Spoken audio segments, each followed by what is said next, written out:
ഇന്ന് നമ്മൾ നോക്കുന്നത് ആമുഖം എന്ന ടോപ്പിക്, ഇന്ത്യൻ കോൺസ്റ്റിറ്റ്യൂഷനിൽ ആമുഖം എന്ന ടോപ്പിക്കിൻ്റെ രണ്ടാമത്തെ പാർട്ടാണ്.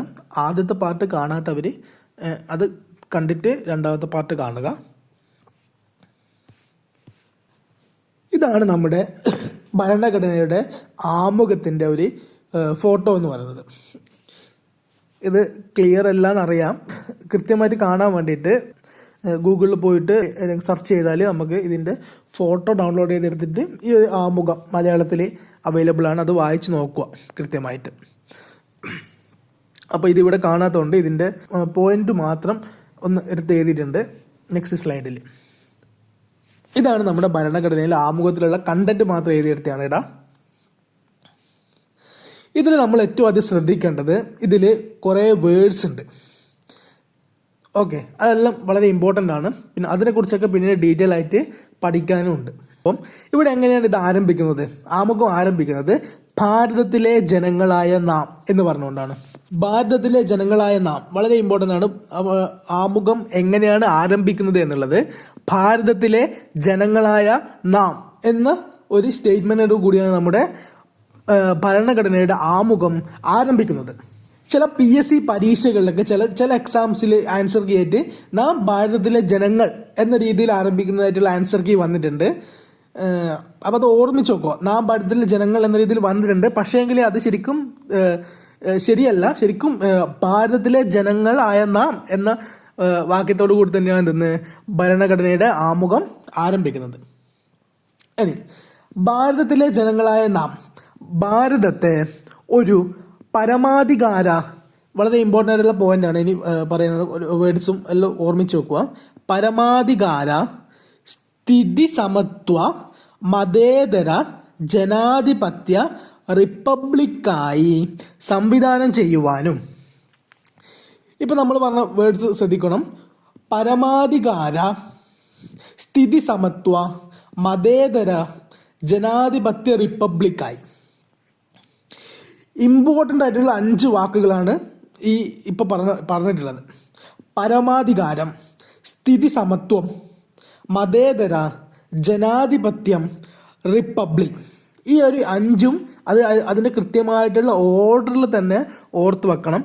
ഇത് ഓർഡറാക്കാൻ വേണ്ടിയിട്ട്, അതായത് ആമുഖത്തിലുള്ള അതേ ഓർഡറിലാക്കാൻ വേണ്ടിയിട്ടൊക്കെ എക്സാമിന് ചോദിക്കാറുള്ളതാണ്.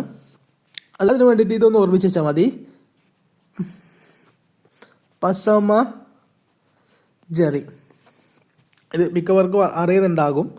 പ എന്ന് പറഞ്ഞാൽ പരമാധികാരം, സ സ്ഥിതി സമത്വം, മ എന്ന് പറഞ്ഞാൽ മതേതരം, ജ ജനാധിപത്യ, റിപ്പബ്ലിക് റിപ്പബ്ലിക്.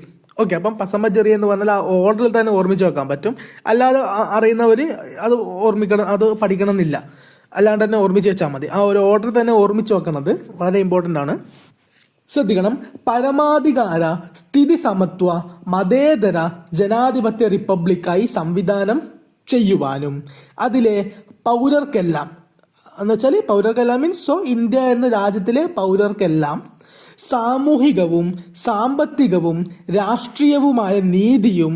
നമ്മൾ ഈ ലക്ഷ്യപ്രമേയത്തിന്റെ ഫസ്റ്റ് പാർട്ടിൽ നമ്മൾ പറഞ്ഞിട്ടുണ്ട്. പ്രമേയത്തിനകത്ത് നമ്മുടെ ലക്ഷ്യങ്ങളിൽ വരുന്ന ഏറ്റവും പ്രധാനപ്പെട്ട ഒരു കൺസെപ്റ്റാണ് സോഷ്യൽ, എക്കണോമിക്കൽ, പൊളിറ്റിക്കൽ, അതായത് സാമൂഹികവും സാമ്പത്തികവും രാഷ്ട്രീയവുമായ നീതി. അത് തന്നെയാണ് ഇവിടെ പറഞ്ഞിട്ടുള്ളത്. സാമൂഹികവും സാമ്പത്തികവും രാഷ്ട്രീയവുമായ നീതിയും, അതുപോലെ തന്നെ ചിന്തക്കും ആശയപ്രകടനത്തിനും വിശ്വാസത്തിനും മതനിഷ്ഠയ്ക്കും ആരാധനയ്ക്കുമുള്ള സ്വാതന്ത്ര്യം. അപ്പം എന്തൊക്കെ സ്വാതന്ത്ര്യങ്ങളാണ്? ചിന്തിക്കുവാനുള്ള സ്വാതന്ത്ര്യം, ആശയപ്രകടനത്തിനുള്ള സ്വാതന്ത്ര്യം, വിശ്വാസത്തിനുള്ള സ്വാതന്ത്ര്യം, മതനിഷ്ഠ, അതുപോലെ ആരാധന. ഇതിനൊക്കെയുള്ള സ്വാതന്ത്ര്യത്തെ പറ്റിയിട്ട് നമ്മുടെ ആമുഖത്തിൽ പറയുന്നുണ്ട്. പറഞ്ഞിരിക്കുന്ന പല കാര്യങ്ങളും പല വേർഡ്സും നമുക്ക് നിർദ്ദേശക തത്വങ്ങളിലും മൗലിക അവകാശങ്ങളിലും മൗലിക കടമകളിലും എന്നിവയിലൊക്കെ നമുക്ക് കാണാനും ആ സമയത്ത് നമുക്ക് അതിനെ പറ്റിയിട്ട് പഠിക്കാനും പറ്റും. കുറേ വേർഡ്സ് ഉണ്ട്. ഇപ്പോൾ പരമാധികാരം, സ്ഥിതി സമത്വം, ഇതേപ്പറ്റി ജനാധിപത്യം, എല്ലാത്തിനെ പറ്റി നമ്മൾ ഡീറ്റെയിൽ ആയിട്ട് പിന്നീട് പറയും. നെക്സ്റ്റ് നോക്കാം. പദവിയിലും അവസരത്തിലും സമത്വവും സംപ്രാപ്തമാക്കുവാനും എന്ന് വെച്ചാൽ ഉറപ്പുവരുത്തുന്നതിന് ഇത് സംപ്രാപ്തം എന്നാണ്, സംപ്രാപ്തമാക്കുവാനും എന്നുവെച്ചാൽ പദവിയിലും അവസരത്തിലുള്ള സമത്വം ഉറപ്പുവരുത്തുന്നതിനും, അതായത് നമ്മൾ ലക്ഷ്യപ്രമേയത്തിൽ പറഞ്ഞ അതേ കാര്യം അല്ലേ, പദവിയിലും അവസരത്തിലും തുല്യത വേണം എന്ന് പറയുന്നുണ്ട്. അതേ സംഭവം തന്നെയാണ് ആമുഖത്തിൽ കൊടുത്തിട്ടുള്ളത്. ഇനി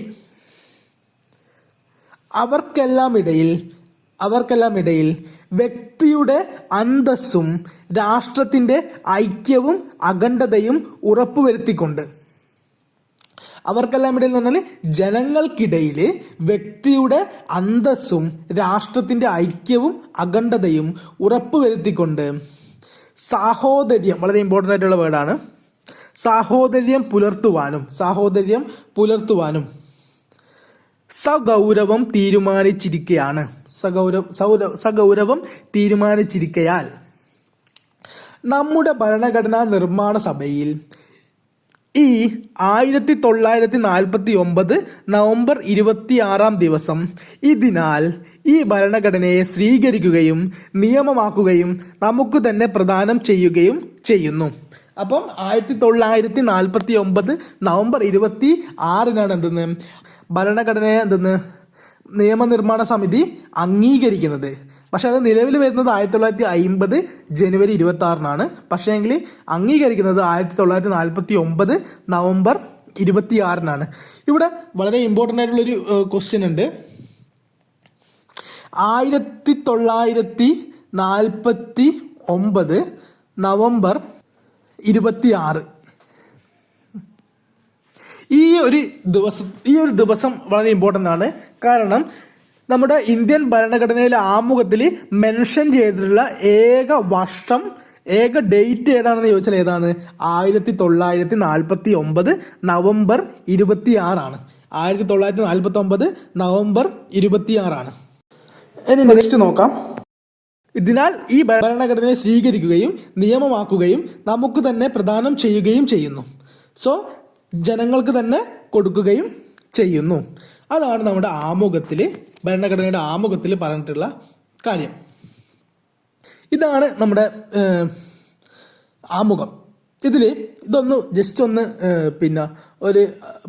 ആമുഖത്തിൻ്റെ ഒരു ഫോട്ടോ ഒക്കെ ഡൗൺലോഡ് ആയിട്ട് ഒന്ന് അത് വായിച്ച് നോക്കുക. 1-2 പ്രാവശ്യം അതിൻ്റെ വായിച്ച് നോക്കുക.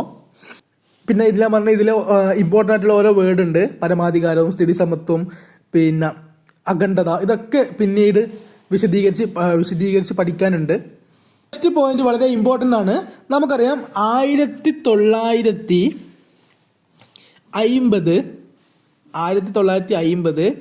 ജനുവരി 26 1950 ജനുവരി 26 ആണ് നമ്മളെ ഭരണഘടന നിലവിൽ വരുന്നത്. ഈ നിലവിൽ വരുന്ന സമയത്ത് ഉണ്ടായിരുന്ന ആമുഖവും പിന്നീട് 1976 ശേഷമുള്ള ആമുഖവും ചെറിയ ചില വ്യത്യാസങ്ങൾക്ക് വിധേയമാണ്. നമ്മളിപ്പോൾ കണ്ട ആമുഖം എന്ന് പറയുന്നത് 1976 ശേഷമുള്ള ആമുഖമാണ്. അതായത് പുതിയ മാറ്റങ്ങൾ വരുത്തിയിട്ടുള്ള ആമുഖമാണ് നമ്മളിപ്പം പറഞ്ഞിട്ടുള്ളത്. അപ്പോൾ എന്തൊക്കെ മാറ്റമാണ് ആമുഖത്തിൽ വന്നിട്ടുള്ളത് എന്ന് വളരെ ഇമ്പോർട്ടൻ്റ് ആണ്. അതും ക്വസ്റ്റ്യൻസ് ആയിട്ട് വരുന്നതാണ്. ആമുഖത്തിനകത്ത് എന്തെങ്കിലും തരത്തിൽ മാറ്റം വരുത്തണമെങ്കിൽ നമുക്ക് അറിയാം ഭരണഘടനയുടെ ഒരു ഭാഗമാണ് ആമുഖം അല്ലേ. ശരിക്കും പറഞ്ഞാൽ ഈ ഒരു സംഭവത്തിനെ പറ്റിയിട്ട് കേസുകളൊക്കെ നടന്നിട്ടുണ്ട്, കേട്ടിട്ടുണ്ടാകും. Kesavananda Bharati case, LIC case of India, അങ്ങനെ കേസുകളൊക്കെ നമുക്ക് പഠിക്കാനുണ്ട്. പക്ഷേങ്കിൽ സുപ്രീം കോടതി വ്യക്തമായി തന്നെ പറഞ്ഞിട്ടുണ്ട് ആമുഖം ഭരണഘടനയുടെ ഭാഗമാണ്. സോ അപ്പോൾ ആമുഖത്തിൽ എന്തെങ്കിലും ഒരു മാറ്റം വരുത്തണമെങ്കിൽ ഭരണഘടനയെ ഭേദഗതി ചെയ്യണം. അപ്പം ഈ 1976 42 ഭേദഗതി വളരെ ഇമ്പോർട്ടൻ്റ് ആയിട്ടുള്ള ഫേമസ് ആയിട്ടുള്ള ഒരു ഭേദഗതിയാണ് 1976 42 ഭരണഘടനാ ഭേദഗതി, കോൺസ്റ്റിറ്റ്യൂഷണൽ അമെൻമെന്റ്. ഇത് നമുക്ക് ഡീറ്റെയിൽ ആയിട്ട് 42 ഭേദഗതി എന്നുള്ള ടോപ്പിക്ക് ഡീറ്റെയിൽ ആയിട്ട് തന്നെ പഠിക്കാനുണ്ട്. അത് നമ്മൾ ഭേദഗതി എന്ന ടോപ്പിക്കിൽ ഡീറ്റെയിൽ ആയിട്ട് പഠിക്കും. ഇനി ഇവിടെ ഈ 1976 42 ഭേദഗതിനെ മിനി കോൺസ്റ്റിറ്റ്യൂഷൻ എന്നുവരെ അറിയപ്പെടുന്നുണ്ട്. അപ്പോൾ അത്രയും ഇമ്പോർട്ടൻ്റ് ആയിട്ടുള്ള ഒരു പിന്നെ ഭേദഗതിയാണ്. അതുകൊണ്ടാണ് മിനി കോൺസ്റ്റിറ്റ്യൂഷൻ എന്ന് പോലും അറിയപ്പെടുന്നത് അല്ലേ. ഭരണഘടനയിൽ എന്തുകൊണ്ടാണെന്ന് വെച്ചാൽ ഭരണഘടനയിൽ അത്രമാത്രം മാറ്റം ഈ ഒരു ഭേദഗതി വരുത്തിയിട്ടുണ്ട്. അതുകൊണ്ടാണ് ലഘു ഭരണഘടന എന്ന് വരെ വിളിക്കുന്നത്. ഇനി 1976 42 ഭേദഗതി പ്രകാരമാണ് എന്തെന്ന് നമ്മുടെ ഭരണഘടനയിലെ ആമുഖത്തിൽ ഇമ്പോർട്ടൻ്റ് ആണ്. മെയിനായിട്ട് 3 മാറ്റങ്ങൾ വന്നിട്ടുണ്ട്. സ്ഥിതി സമത്വം അഥവാ സോഷ്യലിസ്റ്റ്, അതും ഓർമ്മിച്ച് നോക്കണേ. ചിലപ്പോൾ സ്ഥിതി സമത്വം ഒന്ന് സോഷ്യലിസ്റ്റ് എന്നും എക്സാമിന് ചോദിക്കാം. പിന്നെ മതേതരത്വം, സെക്യുലർ അല്ലേ. പിന്നെ അഖണ്ഡത എന്ന് പറഞ്ഞാൽ ഇന്റഗ്രിറ്റി എന്നീ 3 വാക്കുകളാണ് എന്തെന്ന് കൂട്ടിച്ചേർത്തിട്ടുള്ളത്. 42 ഭേദഗതി പ്രകാരം നമ്മുടെ ആമുഖത്തിൽ ഈ 3 വേർഡുകളാണ് കൂട്ടിച്ചേർത്തിട്ടുള്ളത്. ഏതൊക്കെയാണ്? സ്ഥിതി സമത്വം, മതേതരത്വം, അഖണ്ഡത. സ്ഥിതി സമത്വം, മതേതരത്വം, അഖണ്ഡത. ഒരുപാട് റിപ്പീറ്റ് ചെയ്ത് ചോദിക്കുന്ന ക്വസ്റ്റ്യൻ ആണ് ഇതൊക്കെ. സ്ഥിതി സമത്വം അഥവാ സോഷ്യലിസ്റ്റ്, മതേതരത്വം സെക്യുലർ, അതുപോലെ തന്നെ അഖണ്ഡത എന്ന് പറഞ്ഞാൽ ഇൻറ്റഗ്രിറ്റി. ഈ 3 വേർഡും വളരെ ഇമ്പോർട്ടൻ്റ് ആണ്. ഇനി 1950 ഭരണഘടന നിലവിൽ വരുന്ന സമയത്ത് ശരിക്കും എങ്ങനെയാണ് ഉണ്ടായത് നമ്മുടെ ആമുഖം?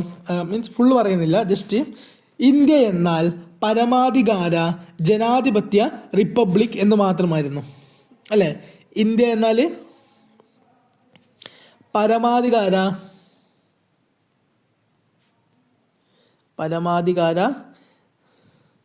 ജനാധിപത്യ റിപ്പബ്ലിക്.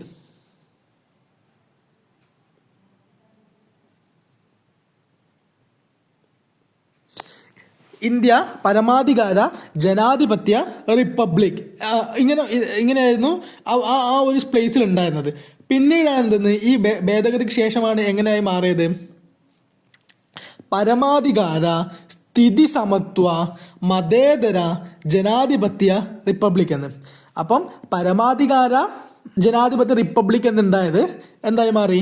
പരമാധികാര സ്ഥിതി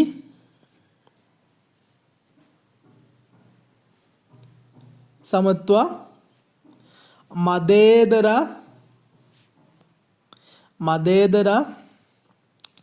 ജനാധിപത്യ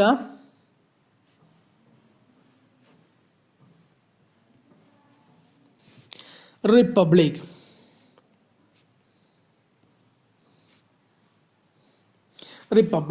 എന്നായിട്ട് മാറി. ഇതുപോലെ തന്നെ വേറൊരു വേർഡും കൂടി ആഡ് ചെയ്തിട്ടുണ്ടല്ലോ. അത് എവിടെയാണ് ആഡ് ചെയ്തത്? രാഷ്ട്രത്തിൻ്റെ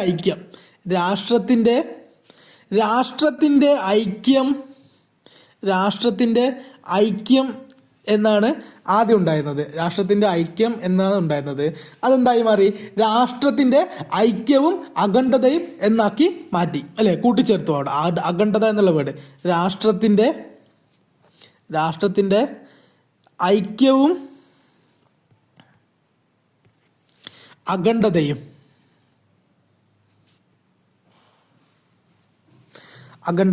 അപ്പം അഖണ്ഡത എന്നുള്ള വാക്ക് അവിടെ കൂട്ടിച്ചേർത്തു. അപ്പോൾ 1950 രാഷ്ട്രത്തിൻ്റെ ഐക്യം എന്നാണ് ഉണ്ടായിരുന്നത്. 1976 ഭേദഗതിക്ക് ശേഷം എന്തായി? രാഷ്ട്രത്തിൻ്റെ ഐക്യവും അഖണ്ഡതയും എന്നാക്കി മാറ്റി. അപ്പോൾ ഇവിടെ നമ്മൾ എഴുതിയ പിന്നെ ആമുഖത്തിൽ ഒന്ന് നമുക്ക് നോക്കിയാൽ മനസ്സിലാവും. ഭാരതത്തിലെ ജനങ്ങളായ നാം ഭാരതത്തെ ഒരു പരമാധികാര, ശരിക്കും ആദ്യം 1950 പരമാധികാര ജനാധിപത്യ റിപ്പബ്ലിക് എന്ന് മാത്രം ഉണ്ടായതാണ്. 1976 42 ഭേദഗതിക്ക് ശേഷം പരമാധികാര സ്ഥിതി സമത്വ മതേതര ജനാധിപത്യ റിപ്പബ്ലിക് എന്നാക്കി മാറ്റിയത്. അതുപോലെ തന്നെ ഇവിടെ വ്യക്തിയുടെ അന്തസ്സും രാഷ്ട്രത്തിൻ്റെ ഐക്യവും അഖണ്ഡതയും. ആദ്യം 1950 വരുന്ന സമയത്ത് ആദ്യം എന്ത് മാത്രമേ ഉണ്ടായിട്ടുള്ളൂ? രാഷ്ട്രത്തിൻ്റെ ഐക്യം ഉറപ്പുവരുത്തിക്കൊണ്ട് എന്ന് മാത്രമേ ഉണ്ടായിട്ടുള്ളൂ. പിന്നീട് എന്തായത്? ഐക്യവും അഖണ്ഡതയും എന്നാക്കി ഭേദഗതി ചെയ്തു 1976 42ാം ഭേദഗതി. ഇനി ഇവിടെ മറ്റൊരു പോയിന്റ് ഓർമ്മിച്ച് വെക്കുക. പിന്നീട് നമ്മൾ 42ാം ഭേദഗതിയൊക്കെ പഠിക്കുന്ന സമയത്ത് ഇത് വിശദമായിട്ട് പഠിക്കും. 42ാം ഭേദഗതി സമയത്ത് ഭാരതത്തിന്റെ പ്രൈം മിനിസ്റ്റർ പ്രധാനമന്ത്രി ഇന്ദിരാഗാന്ധി ആയിരുന്നു. അതുപോലെ തന്നെ ആ സമയത്തുള്ള പ്രസിഡന്റ് നമ്മളെ രാഷ്ട്രപതി ഫക്രുദ്ദീൻ അലി അഹമ്മദ്.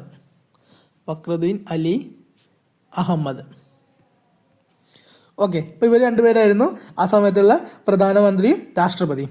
അത് ഓർമ്മിച്ചേക്കൂ, ഇതും ചോദിക്കാറുണ്ട്. പക്ഷേ ഇത് നമ്മൾ ഡീറ്റെയിൽ ആയിട്ട് പിന്നീട് പഠിക്കുന്നുണ്ട് വീണ്ടും.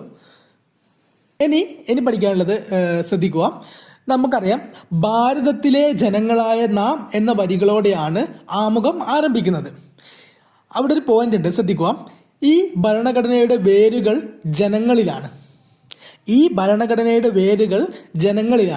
അതിൻ്റെ അധികാരവും പരമാധികാരവും ജനങ്ങളിൽ നിന്നാണ് ലഭിക്കുന്നത്. ഇത് ആമുഖത്തിലെ ഭാരതത്തിലെ ജനങ്ങളായ നാം എന്ന വരികളിൽ പ്രതിഫലിക്കുന്നു എന്ന് പറഞ്ഞത് ആരാണ്? BR അംബേദ്കർ ആണ്. അതായത് നമ്മുടെ ഭാരതത്തിലെ ജനങ്ങളായ നാം എന്ന വരികളിൽ എന്ത് പ്രതിഫലിക്കുന്നുണ്ടെന്നാണ് പറഞ്ഞത്? ഭരണഘടനയുടെ വേരുകൾ ജനങ്ങളിലാണ്, അതിൻ്റെ അധികാരവും പരമാധികാരവും ജനങ്ങളിൽ നിന്നാണ് ലഭിക്കുന്നത് എന്ന കാര്യം പ്രതിഫലിക്കുന്നുണ്ട് എന്ന് പറഞ്ഞത് BR അംബേദ്കർ ആണ്. ഇനി അതുപോലെ തന്നെ മറ്റൊരു പോയിന്റാണ്, പിന്നെ ഭാരതത്തിലെ ജനങ്ങളായ നാം എന്ന് പറഞ്ഞ് തുടങ്ങുന്നത് അത്ര സുഖമല്ല. പകരം ദൈവനാമത്തിൽ എന്ന് പറഞ്ഞ് ആമുഖം തുടങ്ങണം. ദൈവനാമത്തിൽ എന്ന വരികളോടെ ആമുഖം ആരംഭിക്കണം എന്ന് അഭിപ്രായപ്പെട്ട വ്യക്തി ആരാണ്? HV കാമത്ത്.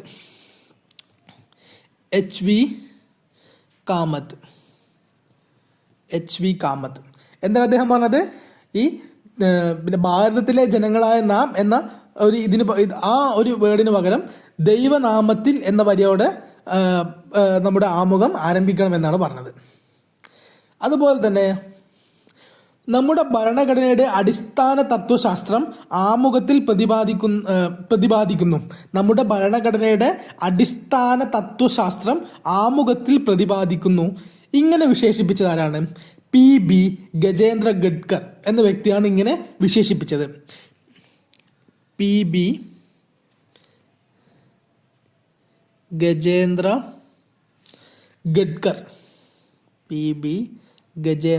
ഗഡ്കർ എന്നാണ് അദ്ദേഹം വിശേഷിപ്പിച്ചത്. നമ്മുടെ ഭരണഘടനയുടെ അടിസ്ഥാന തത്വശാസ്ത്രം ആമുഖത്തിൽ പ്രതിപാദിക്കുന്നു. നമ്മുടെ ഭരണഘടനയുടെ അടിസ്ഥാന തത്വശാസ്ത്രം ആമുഖത്തിൽ പ്രതിപാദിക്കുന്നു. PB ഗജേന്ദ്ര ഗഡ്കർ.